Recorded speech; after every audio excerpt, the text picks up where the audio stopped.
Hi was நம்ம ஸ்டோகோ பிராண்டோட ஸ்டோன் கோட் ஷீட்ஸ்ல லாங் ஸ்பேன் ரூஃப் டைலுக்கும் ஷார்ட் ஸ்பேன் ரூஃப் டைலுக்கும் உள்ள டிஃபரன்ஸ் தான் இந்த வீடியோல பார்க்க போறோம். ஆக்சுவலா பார்க்கிறதுக்கு வந்து உங்களுக்கு லென்த்தா இருக்கிற இந்த ஷீட் 8 அடி நீளமும் 2.25 அடி அகலமும் இருக்கும். இது வந்து பார்க்கிறதுக்கு உங்களுக்கு ஷீட் மாதிரி ஒரு ஃபீலிங் கொடுக்கும். பட் ஷார்ட் ஸ்பேன் டைல்ல 4 அடி அகலமும் 1.25 அடி நீளமும் இருக்கும். இது உங்களுக்கு பார்க்கிறதுக்கு இண்டிவிஜுவல் டைல் மாதிரி ஒரு லுக் கொடுக்கும். பட் ரெண்டுமே நம்ம ரூஃப் கம்ப்ளீட் பண்றப்ப அதாவது ரூஃப்ல போட்டு முடிக்கிறப்ப பாத்தீங்கன்னா ஓடு போட்ட ஃபினிஷிங் தான் உங்களுக்கு கொடுக்கும். But long span tile short span tile ரெண்டுமே பாத்தீங்க அப்படின்னா கமர்ஷியல் அண்ட் ரெசிடென்சியல் பர்பஸ்க்கு நீங்க தாராளமா யூஸ் பண்ணலாம். ஆக்சுவலா நம்ம லாங் ஸ்பேன் டைல் எங்க ரெக்கமெண்ட் பண்றோம் அப்படின்னா சிங்கிள் சைடு ஸ்லோப் அதாவது லீன் ரூஃபுக்கும் ஏர் ரூஃபுக்கும் நம்ம ரெக்கமெண்ட் பண்றோம்.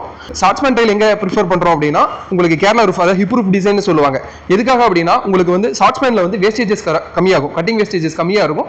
லாங் ஸ்பேன்ல வந்து நம்ம கட் பண்ற கட்டிங் வேஸ்டேஜஸ் வந்து அதிகமா வரும். சோ வந்து நம்ம ஹிப் ரூஃப் டிசைன் போறப்ப நம்ம ஷார்ட் ஸ்பேன் டைல் சூஸ் பண்றோம். இந்த மாதிரி நம்ம கிட்ட லாங் ஸ்பேனும் ஷார்ட் ஸ்பேனும் இருக்கனால நம்மளோட ரூஃபோட பிளானுக்கு ஏற்ற மாதிரி கரெக்டான மெட்டீரியல் நம்மளால சூஸ் பண்ண முடியும். இந்த வீடியோ பார்த்துட்டு இருக்க உங்களுக்கோ இல்ல உங்களோட ரிலேட்டிவ் சர்க்கிளுக்கோ ஸ்டோன் கோட் ஷீட்ஸ் தேவைப்பட்டது அப்படின்னா ஸ்கிரீன்ல தெரியற நம்பரை கான்டாக்ட் பண்ணுங்க. தேங்க்யூ.